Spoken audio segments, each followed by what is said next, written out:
Welcome to Comfort Zone, a podcast all about pushing the host, well, outside of their comfort zone. I'm Christopher Lawley, and each week I am joined by two incredible hosts. First, Matt Birchler. Matt, how are you doing? Chris, I'm doing swell, and I'm super cool over here. Midwest has perks. You are a cool guy. Come winter, I'm going to remember that. We're also joined by fellow person that's dealing with hot temperatures, Neelion. Neelion, how are you doing? I'm not cool, like that. Yeah. But I'm fine.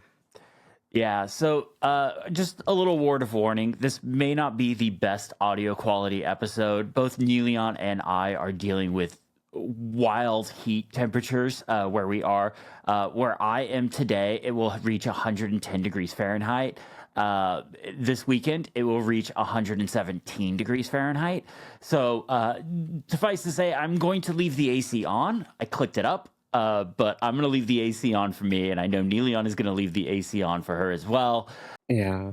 Just because that's just what we're going to have to do. Sorry, but it's just going to be way too hot for us not to be able to. Yeah, it is about 90 degrees Fahrenheit. Yeah. Now, is France, I know the UK is not, but is France kind of built for hot temperatures like that, or no? Oh, no. Oh. Yeah, no, it's a bit of a disaster. Oh, no. Yeah. I know when American people come to France, they are astonished that people don't have AC in their homes, although it gets really hot in the summer. So yeah, I'm fortunate enough to have an AC unit, but it's quite uncommon actually. Oof, yeah. Here it's hot summers here are nothing new. Like it's not interesting, but hitting 117, that's a first one for me. So I'm just hoping our AC doesn't go out, and we literally are loaded up on groceries and stuff, and we're just going to stay indoors all weekend long. So yeah. Smart. Anyways, weather is not that interesting. But we have an interesting show. Neelion, you are first up in our document today. What do you have for us? All right, I just want to preface this by saying that when we started doing this show, I did not expect to bring up politics as much as I do. All right, but hey, my tech life revolves around my work as an activist, and yeah, so sorry about that, but. My topic this week is how I have been forced to come back to X, formerly known as Twitter, for the past 2 weeks. Yeah. Do you have an idea why? Well, I know you guys are doing some elections, and like there's multiple rounds of elections or something. I'm not entirely sure how this works. Yeah, that's it. So let me talk to you about this. I obviously quit Twitter when all the things that you know about happened, and some guy brought a thing in the Twitter HQ. But so ever since I haven't been on Twitter much. However, with these elections, I realized something, because things started to get wild, guys. And it's been a bit funny, actually, because some crazy things have happened. Some people are saying that in the past 2 weeks, a decade worth of politics has happened in France. And you can imagine that all these events unfold at a speed that you cannot just cover and you cannot just catch up on easily just by reading the news.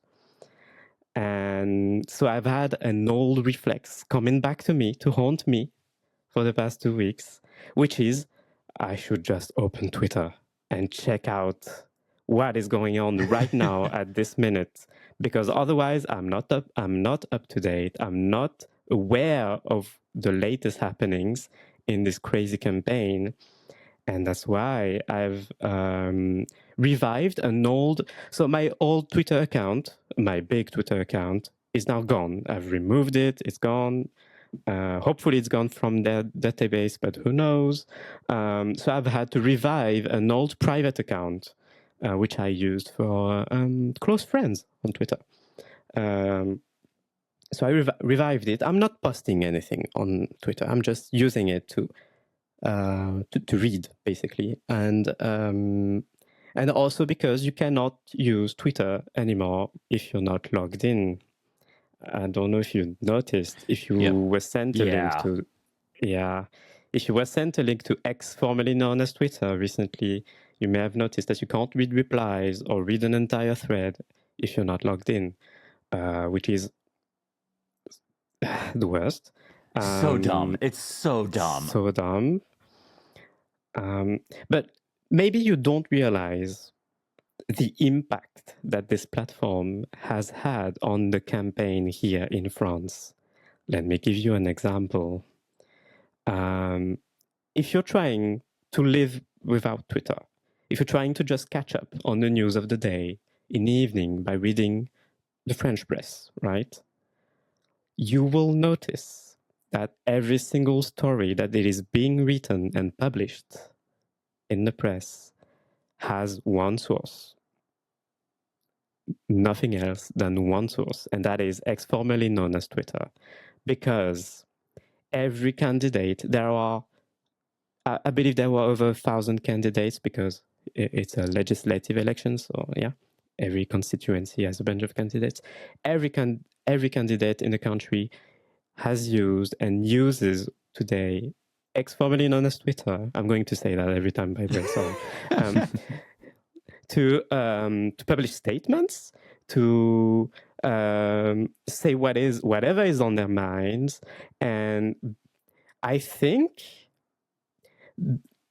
this might be a take, but I believe it. I think the campaign would not have been this crazy if X, formerly known as Twitter, wasn't there.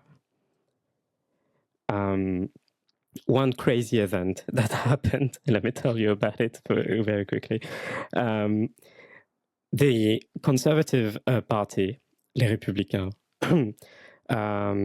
has been in a debacle where their leader joined the far-right party against the opinion of the majority of his own party. So he was formally formally expelled from his party, even though he's the leader, which he contested. And we all learned that in real time on X, formerly known as Twitter, including all the journalists following the story. And in the end, he closed himself in the headquarters of the party and forbade everyone from entering the HQ. What? And he yeah.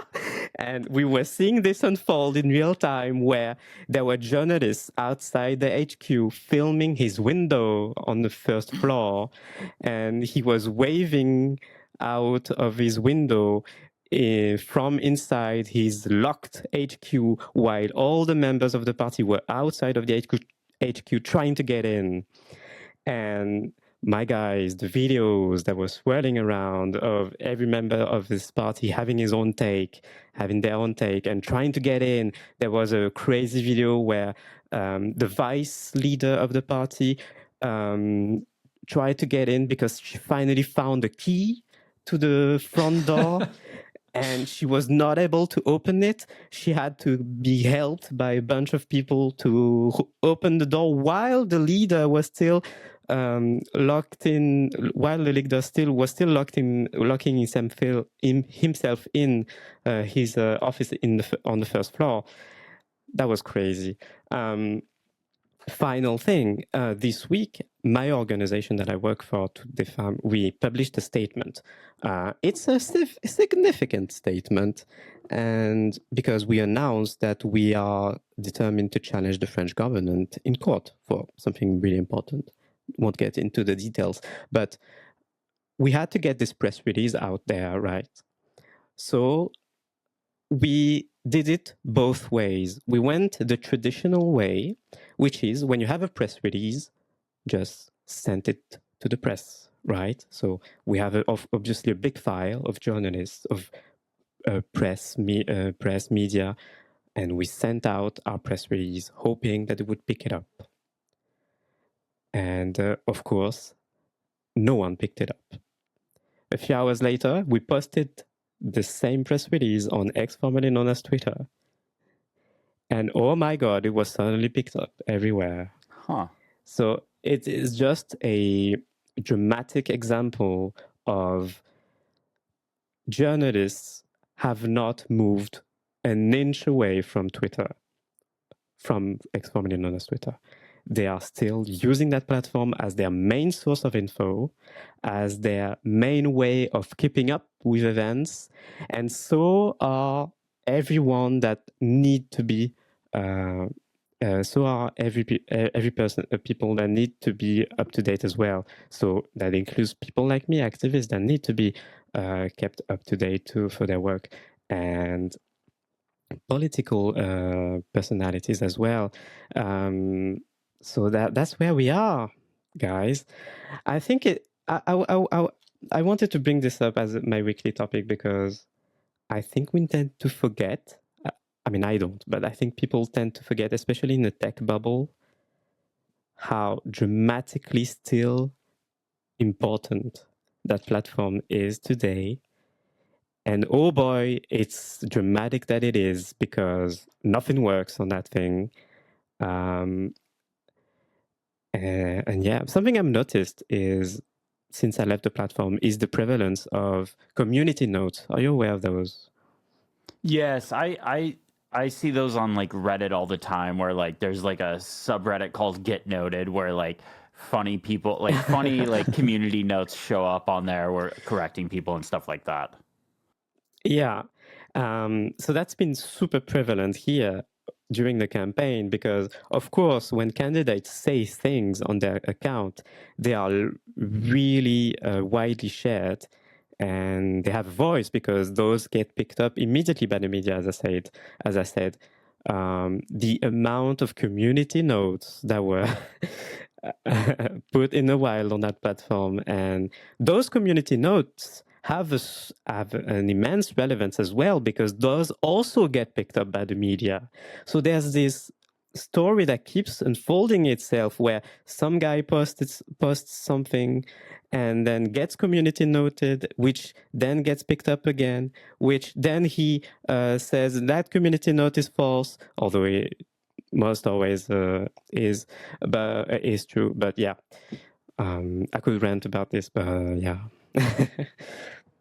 Yeah. Community notes are actually one of the few things that I really like about Twitter. I would like to see those in more places because, like you said, more often than not, they are pretty reliable.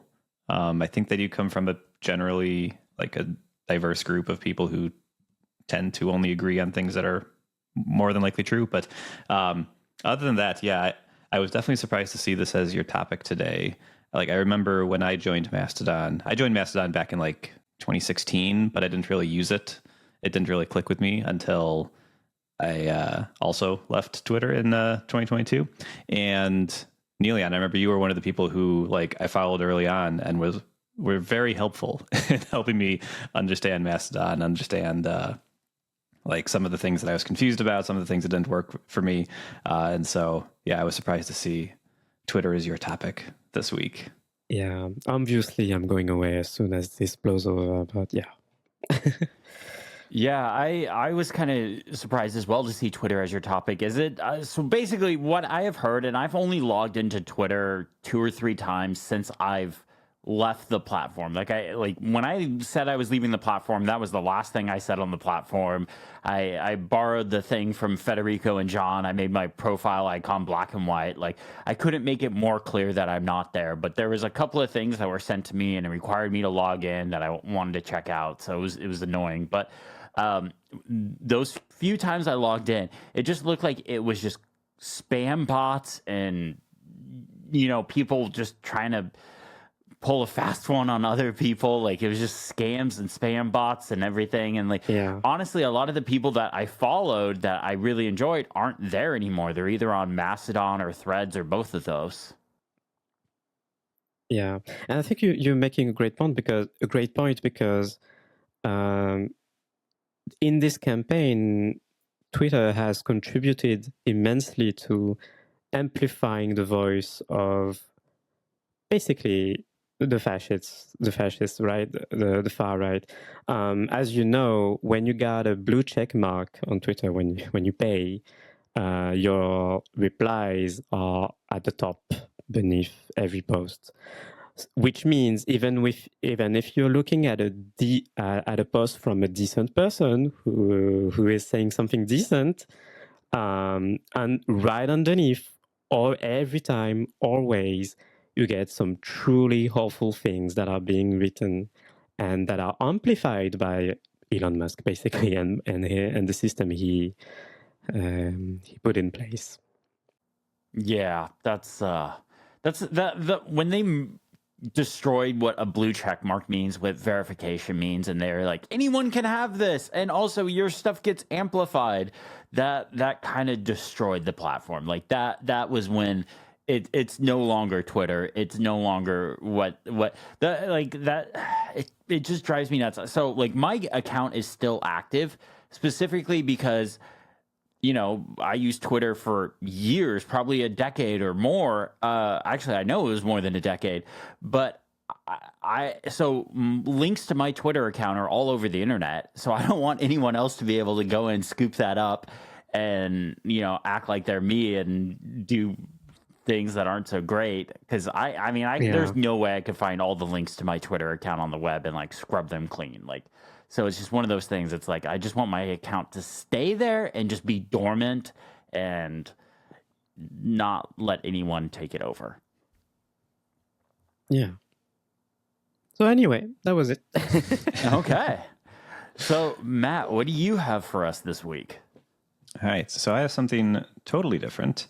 I have a new email app. Well, it's not a new email app, but it's new to me.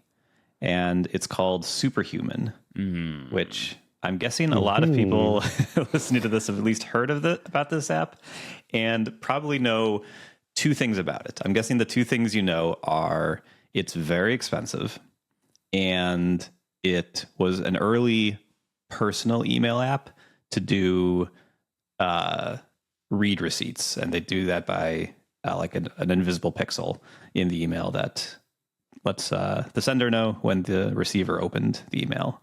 So creepy. So creepy. I have so many hot takes on this app. Oh, yeah, I can sense it. I'm just going to wait for Matt to finish, but oh boy, do I have some hot takes. Okay. He's boiling. Okay. Yes. Okay, I need to do this before the temperature gets so hot that Chris literally explodes from anger. Okay. So very quickly, what's Superhuman? So basically, I wanted to try Superhuman because I have always been intrigued by it, right? Like like many people, I've struggled to find a really good email app that works for me and is on every platform that I use. And Superhuman was one that I knew of that I'd never tried. And the big reason I tried it, there were two reasons. The first was it's $30 per month, which is insanely expensive. And the second reason was until a certain point, I don't know when they stopped doing this, but you had to do like a personal one-on-one video call with someone from the company to even set up an account, which was, I just wasn't going to do that. Right. Like I do YouTube, like companies reach out to me. Like if a company wants to do a meeting to show me their app for like a YouTube thing, I don't even want to do that. Like I say no to almost every single one of those anyway. So the idea of doing that for like just a thing that I'm using privately, I was not into. But I figured, hey, let's light $30 on fire and try it out for a month. And they stopped doing the one-on-ones. So I was able to just create an account and get going. So as far as I can tell, Superhuman really leans on a couple main draws. The first is speed. Like everything in the app is built around getting you through your emails quickly. So everything can be done with a keyboard shortcut. Everything can be done with a command bar that you bring up with Command K. And yeah, it's very, very fast. Like, especially once you get comfortable with the keyboard shortcuts, which are very similar to Gmail's, so it's not that much of a learning curve. But it, or for me at least, as someone who's familiar with those, it's super, super fast. It is like very, very quick. You just hit E to archive, enter to open it, escape to close, and like you're just zipping through your emails. Everything loads instantly. Like, it is very clearly an Electron app, but it's very, very fast. And everything is just very, very quick. They have some features about instant replies. So they have like these pre-filled like 1-sentence replies for you that are personal and actually better than I think Gmail's. They have conversation summaries. So if there's a big thread at the top of the page, I think this is kind of similar to what Apple showed they're going to be doing with their Apple Intelligence. They'll show you a summary of the conversation that's happened so far. And then there's also all of it's very, very fast. Like, and the app is the same on mobile, iPad, Mac. Like, it works everywhere, and it's the same everywhere. So like all those keyboard shortcuts are still on the iPad version with Magic Keyboard, for example. So that's all really good. Like, that I actually very much like. Do I like it $30 a month? No, but it's very, very good if that's what you're looking for. I'm sorry, what? $30 a month? It's $30 per month, or you could pay a year, and then it's like $25 per month. So it's very expensive. And it's not, to be clear, like, you bring your own Google or Outlook account to this. It's not an email like service. It's just an app that you have to also. So I'm paying like $10 a month for my custom branded Google account. That's on top of this $30 a month. So you got to have some cash to justify this. The other thing is much shorter. They have these kind of like profiles thing for everyone you're talking to. Over on the right side of the app, there's a column that has the name of the sender, and it uses like Gravatar, I think, to like pull a photo of them if it's available. It shows links to like their LinkedIn and social media accounts if it can find them. I'm not totally sure how it's getting these, but it's really built for executives, is what it feels like. People who spend all their time in their email and need to know, like, okay, quickly, where are we at in this conversation? Or like, who am I talking to? And it's all optimized around that. And so I guess my perspective is, I'm not an executive. I don't want to be an executive. That doesn't sound like the life for me. But I do really get frustrated with email, and I want to get through my email quickly. And on the speed side of things, it does do a pretty good job of that. Like, their app is absolutely not a native app. Like, no one, if you're into like Mac apps and that sort of thing, like, you're not going to like this app. It's very much not native, but it is very quick, and it is pretty well designed at like optimizing for getting through your email quickly. But I will not be using this. It's $30 a month, which is insane.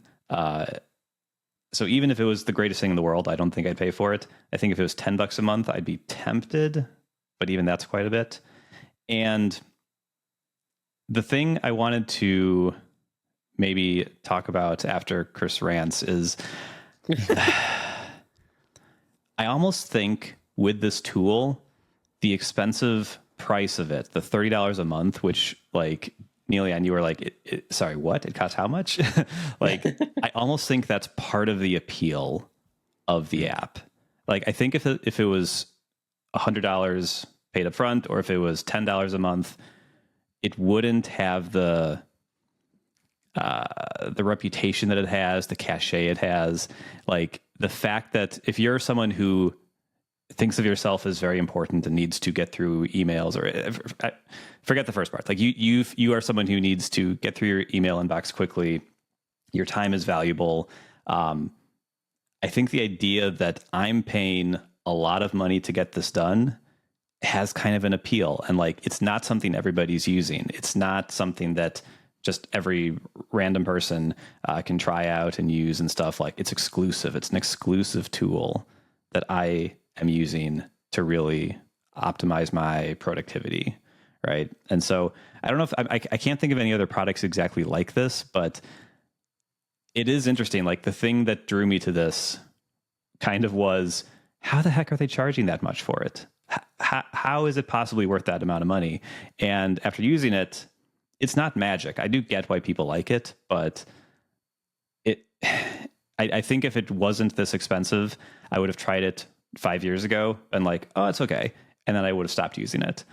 But because I don't know, I'm not really sure what I'm getting at exactly, but like, it is interesting that I wonder how many of the people using it, the price of it is actually one of the things that makes it feel special and something that they want to use. So I don't know. I'll hand off to Chris, who I think has some things to say.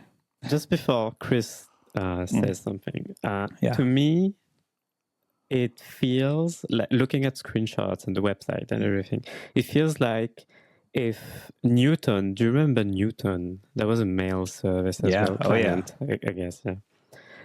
It feels like Newton and Raycast had a baby. Yeah. Actually, Yeah? yeah. Do you concur? Okay. All I right, do. Chris. It is definitely a similar vibe. It is, and I did love Newton. So actually, that's an interesting. Yeah, I loved it too. Yeah. It was much cheaper though too. Yeah. All right, Chris, bring it on. Can I go? Chris, unload. Let's Thank hear it. God. Okay. Future Chris, editor Chris, get the bleep button ready. Oh no. Oh my God. This app is a status symbol, is what it is. And that's all it is. It is a status symbol. So back when this app started, they wanted me because I was covering all the apps on YouTube and all that stuff, and they wanted me. And I entertained the notion for about 5 minutes until I found out they wanted me to do not an onboarding, an interview. They wanted me to interview for this app. It wasn't an onboarding. They call it's an interview. They care about the status symbol and who was using it. An interview for what?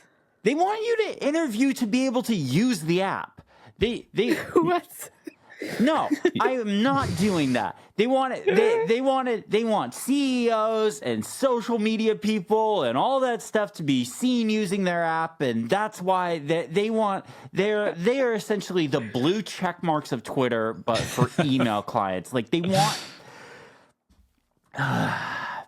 I hated that so much. It turned me off on the idea so much that they wanted me to interview, and it was just a select group of people that were going to be able to use it, and you had to prove that you were worthy of using it. No, that's absolutely not going to happen. It was not going to fly with me at all. And they wanted me because they knew I would cover it. Like I covered the apps I use. That's what I do on my YouTube channel. Oh my gosh, it feels so good to get that off my chest. So one of the funny things on that note of the interview thing, they call it a one-on-one now, but I posted on both Mastodon and Threads, like, hey, I'm trying out Superhuman. What do you want to know about it? Or like people who use it, what do you like about it?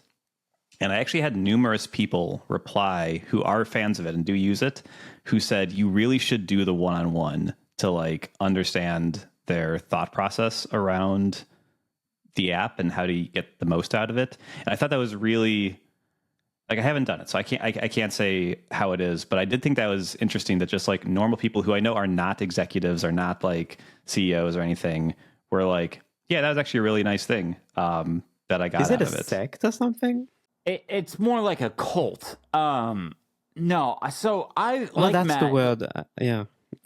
Yeah, it's more like a cult. But so like Matt, I cover a lot of apps on my YouTube channel. So I get a lot of app developers, whether it's sponsored stuff or just regular developers wanting to do like a one-on-one call, like to show me how the app works.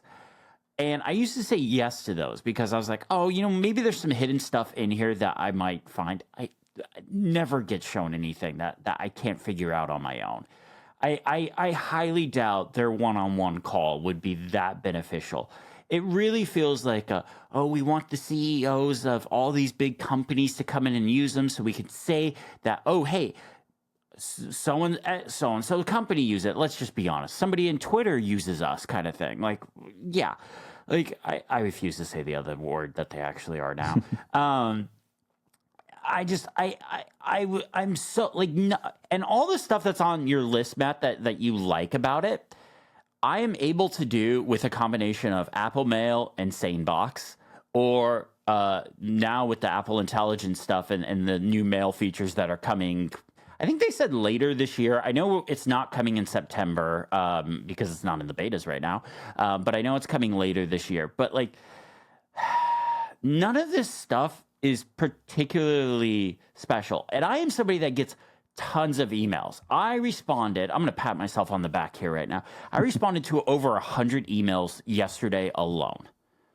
I had a massive amount of emails in my inbox. That's not even counting the emails I just deleted. That I literally went back and counted all the sent emails I sent, and it was over 100.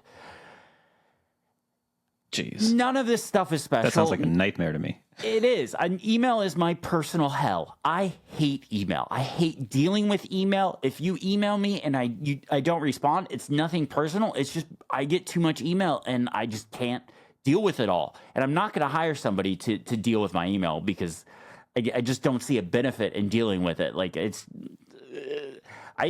So I'll tell you a little bit about my email system, and I'll make it quick, I promise. So I use Apple Mail as the client. I have my own personal email account that I pay for through Hover because I have all my domain stuff, and I just use Hover Mail and stuff like that. And then I have SaneBox. And SaneBox handles all the filtering. Basically, if you're somebody I talk to or have responded to or anything like that, you go into my inbox. If we have never talked before or I've never responded to any of your emails or anything like that, you go into the Sane Later folder. If you're just a random person that's emailing me, you go into the Sane Later folder until I start talking to you. Then you get promoted to the inbox.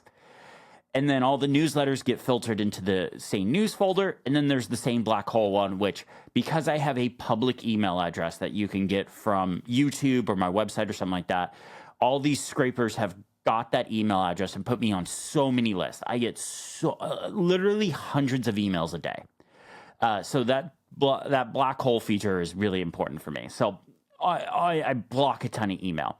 But then I use like the VIP feature in Mail so that I get notifications from important people. And that is like core people. So like the management company I work with and some PR people, mostly just from Apple, that I need to like, oh, hey, these people are important. They sent me something. I need to deal with it like that day. So that's kind of like my email system. There's nothing in Superhuman that would benefit me. It's totally just a status symbol. It's 100% a status symbol. Anyways, rant over. I'll move on. Thank you for your time. I rest my case, Your Honor. Yeah. So the thing I didn't mention is, yes, on the Mac, I use MimeStream as my email. And I do also use SaneBox to kind of filter emails in a very similar way you do. And I found that to be quite helpful. And MimeStream has awesome keyboard shortcuts. It's super, super fast. It syncs very, very quickly. Like all that is great on the Mac as well. The pain point for me is on the iPhone and iPad, where I cannot find a good email app. And it sounds like it works for you, but I despise Apple's Mail app. I find it so hard to use, so slow, so frustrating.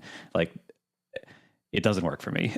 So if MimeStream releases their iOS app eventually, which they've been working on for a while, so I'm hoping it's soon, but I've been hoping that for a few months. This won't even be a thing for me, but yeah, the Apple Mail app is just so frustrating. I'm actually shocked you're able to use it, not want to throw it out a window. I actually don't have a lot of issues with it. I think SaneBox helps with that. And like the filtering process of that. I would love to use MimeStream, but my main email client is just a regular email, or my main email account is just a regular IMAP email account through Hover. It's not a Google account, so I can't use MimeStream until they implement IMAP support. So I know that's on their roadmap, but it's not, from what I saw from their roadmap, it doesn't look like it's a priority right now. But yeah, I would love to use MimeStream, but just because of the way my email is, I can't. And I don't really want to move my email account because that's just not something I'm really want to do right now. Yeah, MimeStream is really good. I love this app. And to to talk about my setup, because I think we are doing this now. A few years ago, I just merged all my accounts into one. So my work email and additional work inboxes as well, and my personal email all redirect to one Gmail account, and I use that in my stream, and that's it. And I have a bunch of filters set up. I've set up a ton of them actually, but yeah, ever since I haven't touched it, and it works great. So yeah. Nice. All right. I will wrap up my last thing. If you use Superhuman and you like it, I do get it. I've been negative on it. Chris has been negative on it, but like I do understand why you might like it. If you like the interactions, like I've the same way I could see why like some people look at me and use for using Fantastical, and they use the Apple Calendar app, and they're like, it does the same things. Why do you care about these little details? And I can explain why I like these little details, and they don't get it, and they don't really care about those details. So that's fine. I can understand why someone likes the details of Superhuman. I can't justify the price, but I do understand why, if you like it and you can afford it, I could see why you would go with it. It's an app. It's an app for CEOs. Like, it's literally an app that's like, we're going to tailor to like the CEO so we can, make sure we're really helping them grow their business. And, it's really important for us that we engage as a community to really understand the email workflow. And like, we just really want to be connected to, our clients and the people we work with, and email is a big part of that. This reminds me of the conversation around Hey. Remember Hey? Yeah. Yeah. Never got into that one. I'm glad I didn't even get tempted by that one. Yeah. Yes. Okay. Whew, I'm going to be the positive one this week. I'm actually excited about that.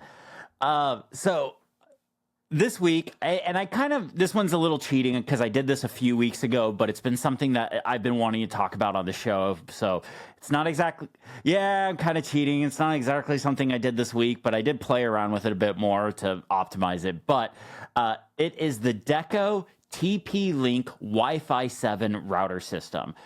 So I needed faster internal Wi-Fi speeds. I just have multiple people in the house now streaming shows. I'm uploading videos to YouTube or playing games. There are all sorts of different things. Just needed faster internal Wi-Fi speeds. My old Wi-Fi 6 router system, it was fine if like one person was watching a show and I was off like doing work or something like that. But as soon as multiple people started streaming shows and stuff like that, it started to fall down. Plus the area of coverage. So the house I'm in, it's a single floor house, but it's a very wide house. And the coverage of it was kind of a little fuzzy in the corners of the house. So I just needed something that had a better mesh system. So this right here, I have two devices. I have the main router, and then I have the satellite. And what's really cool about these is it has Wi-Fi 7, so it has that Wi-Fi 6 gigahertz band, so that's super fast between the two. So if you're connected to the satellite, you really don't see much of a speed drop versus being connected to the main router. All of the Ethernet ports on both the satellite and the router are 2.5 gigabits per second, which is awesome. So cool. So like my desk setup has a 2.5 gigahertz Ethernet port in there. My NAS is actually 10 gigabits per second. I need to figure out something there. So I'm not really taking advantage of the full speed of my NAS, but it's still 2.5 gigabits per second. It's still faster than gigabit. And like I said, it has the Wi-Fi 6 gigahertz band. So if you have a Wi-Fi 6E device, not a Wi-Fi 6, it has to be a Wi-Fi 6E device. So like the new iPhones, iPads, stuff like that, you can connect to the 6 gigahertz band and you get much faster, not just internal speeds, but also just regular internet Wi-Fi bandwidth speeds. So I'm getting a gigabit down on this Wi-Fi network, which is awesome. Nice. Love it. but I'm only getting 50 megabits up per second, but that's a Comcast issue. Thanks, Yep. Comcast. You're the best. No Ditto. sarcasm there whatsoever. I literally so frustrated. I finally move into a house. So in California, what was explained to me is in California, you legally can't have fiber going into apartments or like condos or anything like that. I don't know why. That's just what was explained to me. But so I finally move into a house and it's not even near fiber. So I can't get fiber out here. I'm like, oh, it's killing me. It's killing me. So I'm just still on regular copper internet. So I can get gig down, but I only get 50 megs up. But I absolutely love these routers. They have been incredibly fast, downloading games, uploading YouTube videos. I've never had this kind of speed. It's just wonderful, especially like with multiple people in the house, whether it's me and my girlfriend or me, my girlfriend, and my girlfriend's mom who stays with us sometimes. There's never any drops. There's never any slowdowns. There's never any issues with the internet. And the nice thing is these were on sale. So a lot of Wi-Fi 7 routers are incredibly expensive, but I got these on sale. So both the router and the satellite was like $400, which is still really pricey. I'm not trying to say that's not, but compared to other Wi-Fi 7 setups, this one was, I'll just say fairly priced compared to those, and it works really well. Now, I don't have any Wi-Fi 7 devices, which is kind of funny that I wouldn't have bought this. But I was looking at either getting a Wi-Fi 6E setup or a Wi-Fi 7 router setup, and I was like, well, Wi-Fi 7 is going to start becoming the new normal here soon. I'm actually genuinely surprised that it's not on the new iPads, the new M4 iPad Pros. I was kind of surprised by that, but it's going to start coming to all the Apple devices and other stuff. So might as well just future-proof my setup now so I don't have to buy new routers in a year or two. But yeah, so that's what I kind of did. Do you guys have any questions for me? When you installed this, did you have to go through all your home accessories and repair them and stuff? No, I did not, because you know what I did? I kept the SSID, so the Wi-Fi name, and the password the same. So that is the trick if you don't want to repair it. Now, we did have a couple of issues with like the Peloton stuff that we have. We had to unpair and repair them. But for the most part, like Philips Hue bulbs, smart switches, whatever else I had, just automatically reconnected. Didn't have any issues. So as long as your Wi-Fi network is on the same, and because this has that 6 gigahertz band, the 2.4 and the 5 gigahertz band are on a shared SSID, so shared wireless name, and then like it just toggles between the two depending on what the device supports and stuff like that. But the 6 gigahertz band is on its own separate Wi-Fi. So the Wi-Fi name I have is Death Star Wi-Fi, and so that's the main one. That's the 2.4 and the 5. But then I have Death Star Wi-Fi 6 gigahertz, and that is just for basically I just use that for devices like my iPad and stuff that really needs really fast internal network speed. So like I do that for my iPad, so I can move video projects and files and stuff to and from my NAS over Wi-Fi incredibly fast. Like stupid fast how great this is. My next big project for this house is to figure out a way to do cabling. There is an attic, and it does look like there are like cable tracks going from the attic to like the cutouts in the walls and stuff like that. So it should be fairly easy to do it. I just really don't want to crawl up in the attic. So, that is probably the next thing for me. But I right now Wi-Fi speeds internal so good. So what's the setup process for this? Is there like an app on your phone you install, or do you do it on the browser on your computer? Like how do you set these things up and how do you configure them? The setup process, super easy if you just want to leave it, automatic, have it pull all the information from your modem, or if you put your internet service provider's router in modem mode or something like that. That's what I did. So I have the Comcast router, but I set it up so that it only it's just in modem mode. It's not giving out DHCP addresses or anything like that. I disabled Wi-Fi from it. So the TP Link routers are what it's connected to. So there is an app, and you go through the setup process on it. And if you just want to leave it automatic, super easy. And honestly, for most people, that's what I would suggest. Like I've talked about, my background is a network admin. I was in IT for 9 years, so I did not leave it automatic. I manually configured it. I set a really specific range up for DHCP addresses, did some stuff with DNS, all that kind of thing. So that took a little bit more configuring, but there is options in the app to set up stuff like VPN or quality of service or all sorts of different things that you would come to expect from modern routers. But you could do it all right from the app, but there is a web browser you can log into as well, or a web app that you can log into. Gotcha. Okay. Because I have the Google Nest Wi-Fi Pro, which I like on the whole, but kind of like you said, there's like the default setup, the easy setup, and then you can go in and do more. With the Google ones, there's the easy setup, and it is super easy and works great, but there's not a lot more you can do, which has actually turned into a bit of an issue for me in some cases. So I have some smart home devices that only work on 2.4 gigahertz Wi-Fi networks. And so the like Nest Wi-Fi has like a 5 gigahertz and 2.4 gigahertz, but it does some magic to like make those networks look the same. Yeah. That's what these do as well. Yeah. And so so all of my devices, I need my like iPhone to connect to the 2.4 gigahertz network, but I can't because it's like, 5 gigahertz is here. That's great. I'll do that.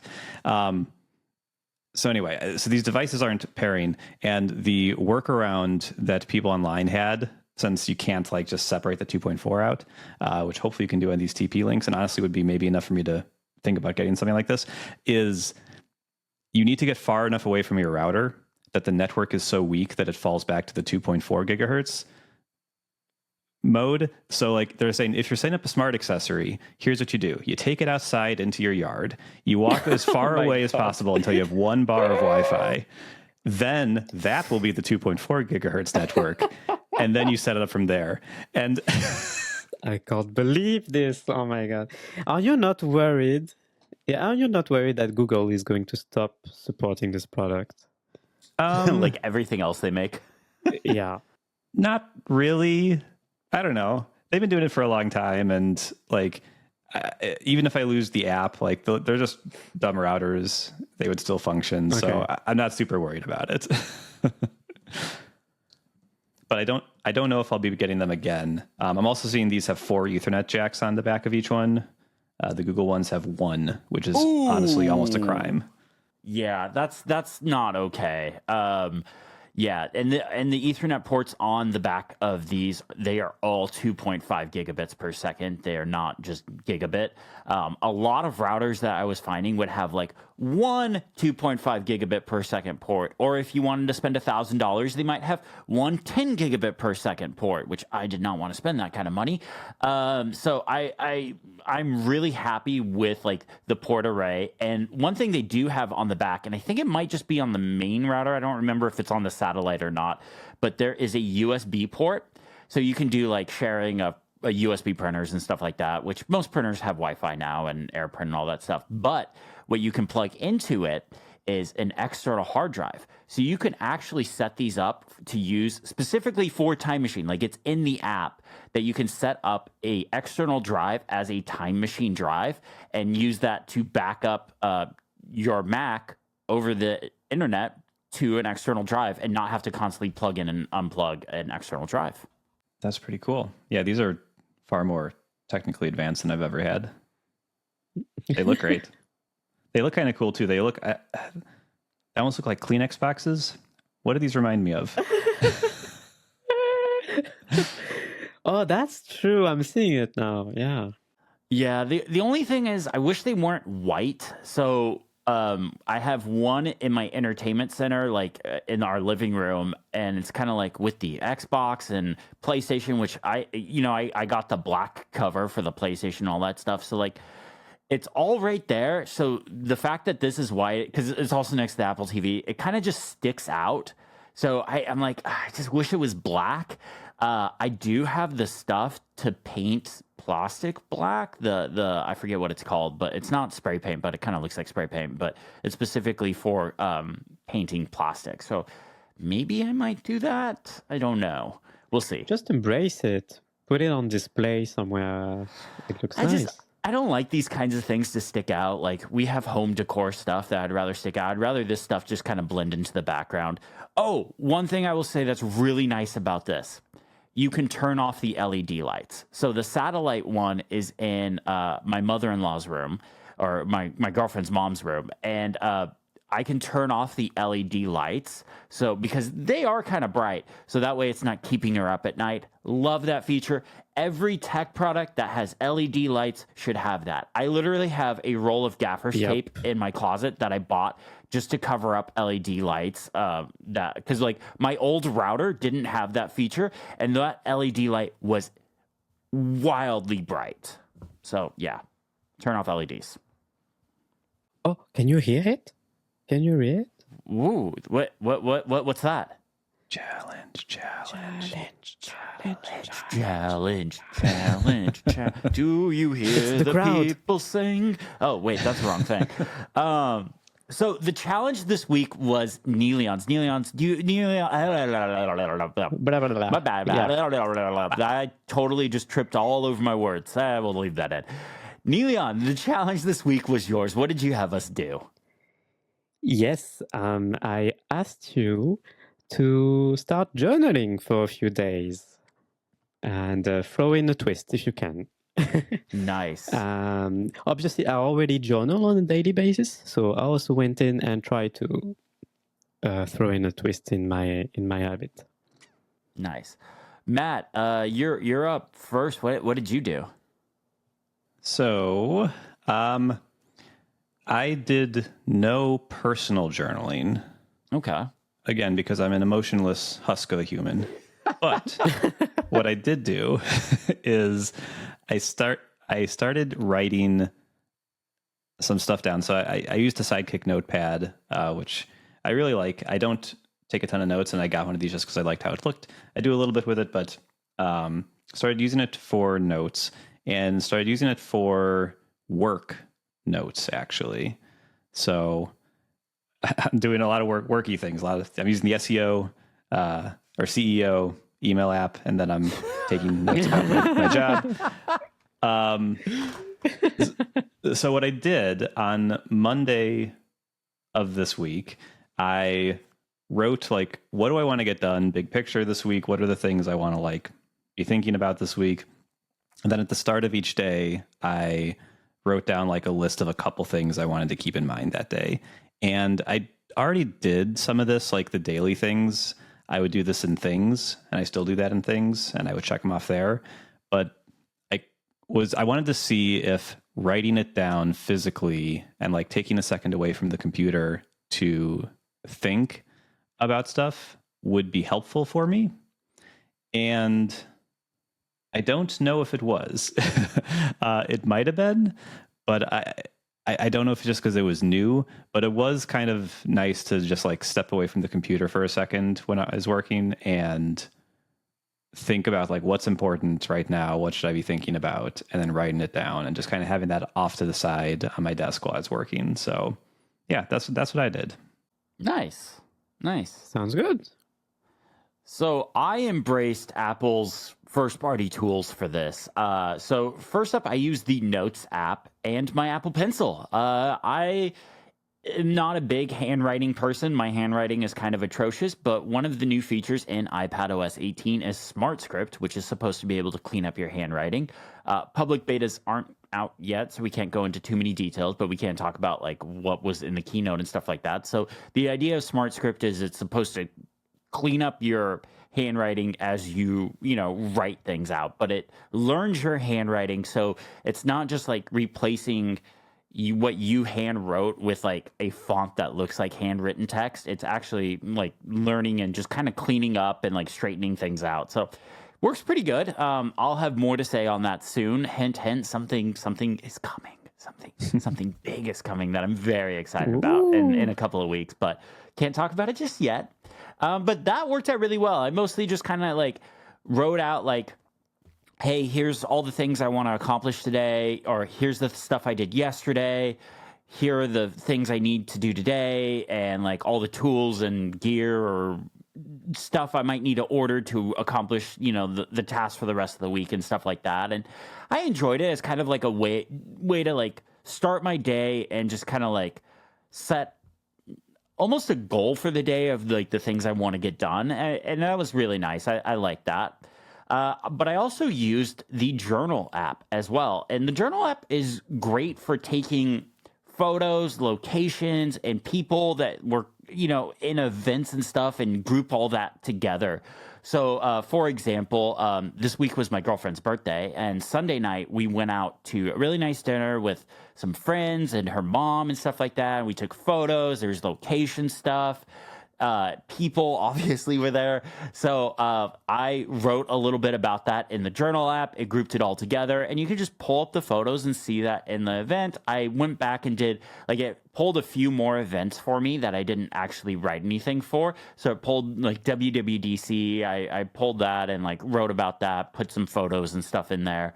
And overall, it was nice. I like it. I think I will probably keep up using the journal app because what's interesting about that is it's just a way to go back and remember really specific events. I don't think I will use it every single day, but like when big events happen, big trips happen, big, you know, like nights out and stuff like that happen, and you take photos, you get that automatic prompt that said, hey, you did this thing at this location, maybe write about it. And you could just tap on that notification. It'll automatically gather up photos, the location, people, any other stuff, and you can enter that. And then there's some features and stuff that's coming in iOS 18 that are interesting. But for the most part, I like the journal app. I think I will probably keep doing that. Nice. Yeah, I really like the journal app as well. Although last year I was really disappointed with how basic it was. Yeah.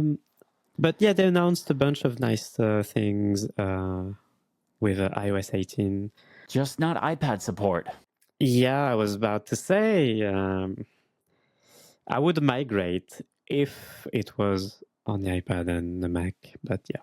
This week I tried to experiment with voice to journal. Here's a bit of a prelude. I hate voice messages. Same.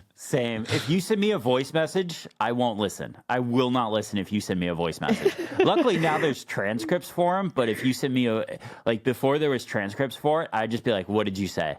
Like I literally wouldn't listen to them.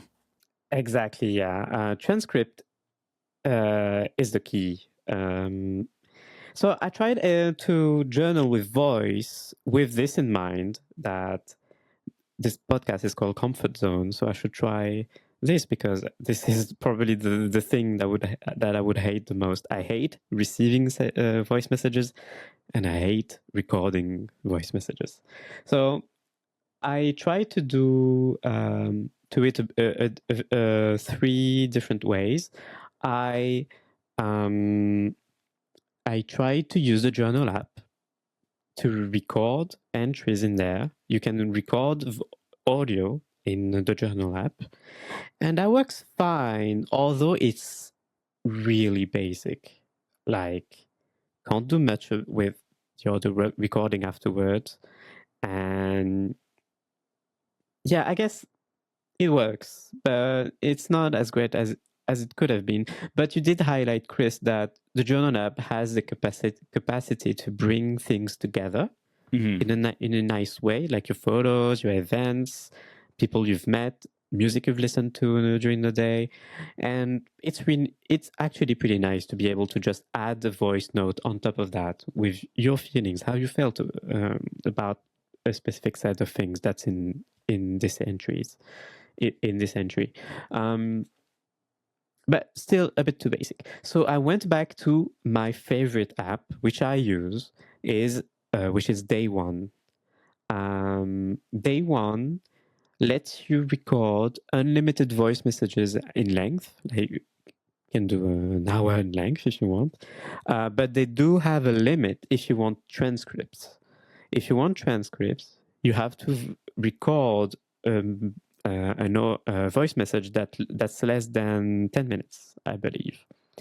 And that works fine. But once again, I was faced with the issue of language.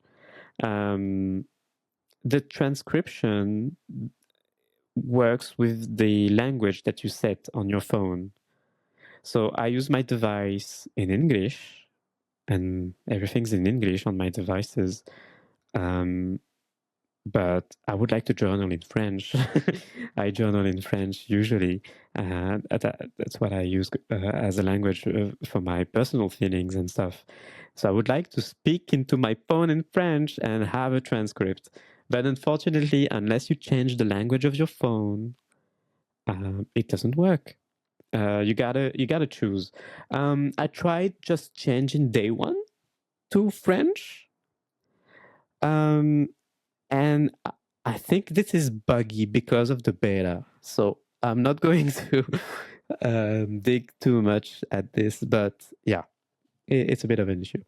I tried to go a third way about this. I started talking about voice messages. So I thought, okay, let's just use a messaging app. And I started recording voice messages in Messages.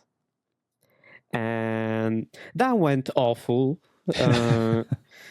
Yeah, the nice thing about Messages, the Messages app, is that it has transcripts, and it does sometimes work with French, even though my device is in English. But sometimes my voice message is in French, and it thinks it's in English. And it tries to write in English, to transcript in English what I said in French, and the results are wild. So yeah. Then I tried to do the same thing in Telegram, and actually Telegram. So I've got a lot of feelings about Telegram, but the nice things with Telegram is if you pay for the app, which I do for now. I'm not going to renew this, so please don't get in my mentions. But if you do pay for the app, you get transcripts on voice messages. It's absolutely insane that this feature is locked behind a paywall, but yeah. And Telegram's transcription works flawlessly. It's really good. So I think that was the best experience that I had with this, was sending messages to myself in Telegram to journal. And actually, when you think about this, it kind of works really nicely because when you send messages to yourself in Telegram, so you've got your own feed, everything's dated. You can go into the details of the conversation, and you have a timeline that you can scroll through. And if you send images to yourself as well, you can use it in the same way with your photos and scroll through your photos, and everything's dated. And you can search for everything. You can use hashtags. You can search for links, for media, for voice, for anything really, for documents. And you can you can forward other people's messages to yourself so that it's saved in this feed, in this personal feed. So I think they've got something here. Like, hear me out, developers. If you want to make a journal app that's innovative, maybe try to replicate what Telegram have done with the send messages to yourself feed, and bake that into a standalone app, and I think we've got something here. It works really well. The issue with Telegram is that it's a bit of a shady company, so I do not recommend doing this actually, because your data is awfully personal, especially if you're journaling and you're doing personal journaling. So maybe don't do this. I don't recommend it necessarily. But yeah, that was my experiments with voice. Nice. That's Yeah, awesome. that's pretty cool. Yeah. I do like how sometimes talking it out can be helpful in a way that is sometimes hard when typing, I found. Like when I'm doing image descriptions for like alt text on images, I actually find just like dictating those is easier for me than typing it out. So yeah, I totally get how like sometimes typing is better, sometimes voice is better. Yeah. And as somebody that sits in this office by themselves for 8 to 9 to 10 hours a day, yeah, I talk to myself all the time because that's how I solve problems. I talk it out, and nobody else is here, so I talk to myself. Heck yeah. Do it. Lean into it. Oh yeah, no, trust me, I do. Yeah, one time my girlfriend was home and I didn't realize she was home, and she was like, "Who are you talking to?" Oh I'm no, like, disaster! Yeah. I talk to myself a lot, yeah, as well. Yeah. Oh well, you know what? Doesn't matter. We're all a little cuckoo for Cocoa Puffs, am I right? Yeah. Who amongst us is totally sane? All right. I mean, Chris is. I'm not. I'm definitely not sane. No. Okay, sure. I tried something, but yeah. I'm definitely not. But hey, that's okay. It works. So this week we have a new challenge, like every week. And Matt, I keep tripping over my words today. What is going on with me? I don't know what is up with me. You're super eloquent until transitions. Transitions are hard. Anyways, Matt, it's your challenge this week. You're gosh, that was funny. People will get it. Yeah. Matt, it was your challenge this week. It sure was. I keep tripping over my words. So at this point, this is Matt, you talk. At this point, this is staying in, right? Oh, 100% this is staying in. Great. Matt, you say something. Okay. So my challenge this week, a lot of pressure to speak correctly now. My challenge this week is a pretty simple one, I think. We'll find out. I would like both of you, and I will do it as well, to try a new, or at least one that you haven't used in a long time. Try a new web browser.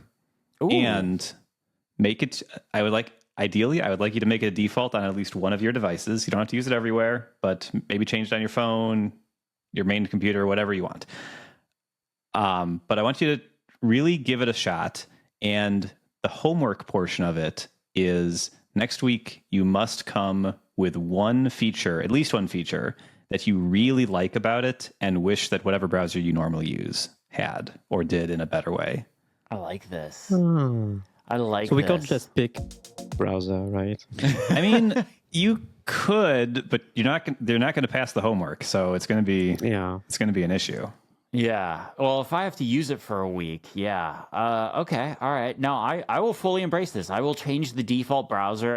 Because I'm somebody that I love like tab syncing and stuff like that, and like tab groups and profiles. Profiles. That's the feature I was thinking of. I was trying to think of in Safari and stuff like that. So like all your tabs sync and stuff like that. That's a really nice feature. So okay. All right. I will fully embrace this.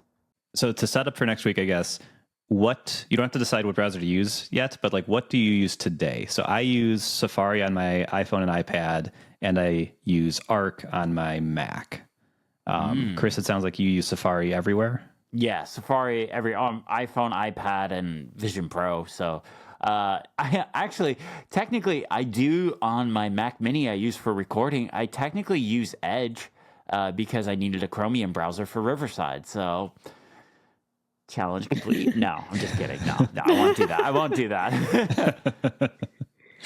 Emilian, what do you use? Same as Chris. I use Safari everywhere, and I've got Chrome right now just for Riverside. Yeah, I use Safari everywhere.